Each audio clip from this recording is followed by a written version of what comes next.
নমস্কাৰ। আজি আমি হাইস্কুল শিক্ষান্ত পৰীক্ষাৰ আন এটা গুৰুত্বপূৰ্ণ ৰিপৰ্ট লৈ আহিছোঁ।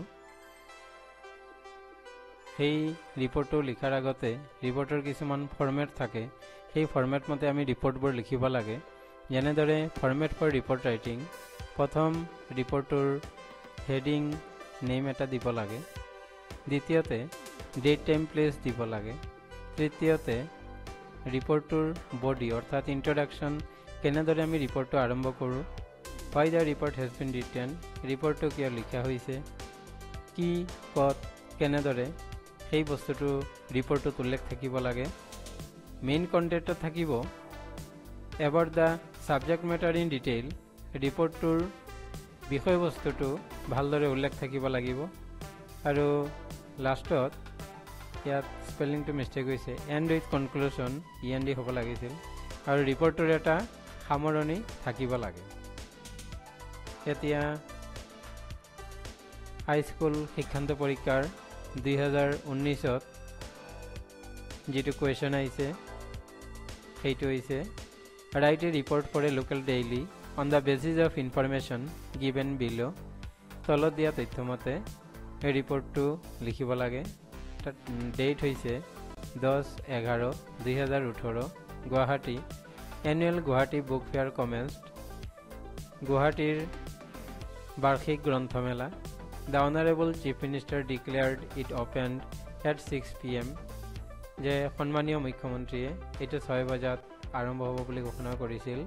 Many publishers from Assam and outside participated, অসমৰ বহুতো গ্ৰন্থ প্ৰকাশক আৰু অন্যান্য ঠাইৰ পৰাও অংশগ্ৰহণ কৰিছিল। To be continued for 10 days, 10 দিন চলিছিল। লাৰ্জ গেডাৰিং এক্সপেক্টেড, আৰু বহু ভিৰ হ'ব বুলি যিসকল গ্ৰন্থমেলা উদ্বোধন কৰিছে তেখেতসকলে আশা কৰিছে। এতিয়া আমি আনচাৰটো লৈ আহিছোঁ। বুক ফেয়াৰ এট গুৱাহাটী, গুৱাহাটীৰ গ্ৰন্থমেলা। Guwahati 10th November 2018, The Guwahati Book Fair began at Assam Engineering College at Jalukbari, যে গুৱাহাটী গ্ৰন্থমেলাখন অসম ইঞ্জিনিয়াৰিং কলেজৰ চৌহদত জালুকবাৰীত আৰম্ভ কৰা হৈছিল। The book fair was inaugurated by the honourable chief CM of Assam at 6 PM, গ্ৰন্থমেলাখন উদ্বোধন কৰিছিল আমাৰ অসমৰ সন্মানীয় মুখ্যমন্ত্ৰী মহোদয়ে। On this occasion the whole area is as like as festival area, আৰু এই উৎসৱত গোটেই এৰিয়াটোৱে এটা যেন উৎসৱমুখৰ পৰিৱেশ দৰে লাগিছিল। মেনি বুক চেলাৰ্ছ, বহুতো গ্ৰন্থ প্ৰকাশক, পাব্লিচাৰ্ছ বুক চেলাৰ্ছ গ্ৰন্থ বিক্ৰেতা, পাব্লিচাৰ্ছ প্ৰকাশক, ডেকৰেটেড দ্য হোল এৰিয়া, এই গোটেই এৰিয়াটো তেওঁলোকে ডেকৰেশ্যন কৰি দিছিল। দে ইৰেক্টেড ষ্টল ফৰ চেলিং বুকছ, তেওঁলোকে সৰু সৰু কিছুমান দোকানো আয়োজন কৰিছিল য'ত নেকি কিতাপবোৰ বিক্ৰী কৰা হ'ব। The opening function was nice with approximately 100 of readers, আৰু গ্ৰন্থমেলাৰ প্ৰথম দিনাখনেই প্ৰায় 100 জনৰ ওপৰতো পঢ়ুৱৈ আহিছিল।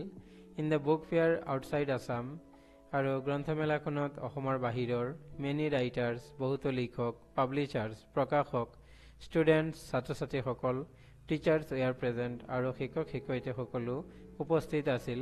There was a grand opening function, আৰু গ্ৰন্থমেলাৰ প্ৰথম আৰম্ভণিটো খুব ধুনীয়াকৈ হৈছিল। দ্য CM অফ আছাম, অসমৰ মুখ্যমন্ত্ৰী মহোদয়, and another dignitaries delivered a brief speech on importance of knowledge where books plays a vital role in past and modern days, আৰু অসমৰ মাননীয় মুখ্যমন্ত্ৰী আৰু অন্যান্য প্ৰতিনিধিত্ব দলেও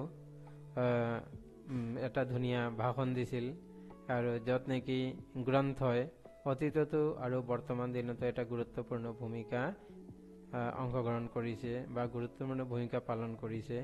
the organising committee expected large gathering and good sale, আৰু যিসকলে গ্ৰন্থমেলাখন আৰম্ভ কৰিছিল তেওঁলোকে বহুতো গেডাৰিং হ'ব আৰু এটা ভাল বিক্ৰী হোৱাৰ আশা তেওঁলোকে দেখিছিল।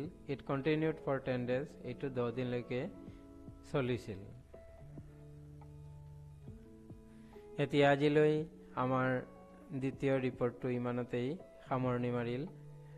সকলোৱে চোৱাৰ বাবে ধন্যবাদ, আৰু ভিডিঅ'টো যদি তোমালোকৰ অকণমান উপকাৰত আহে তেনেহ'লে please like share and subscribe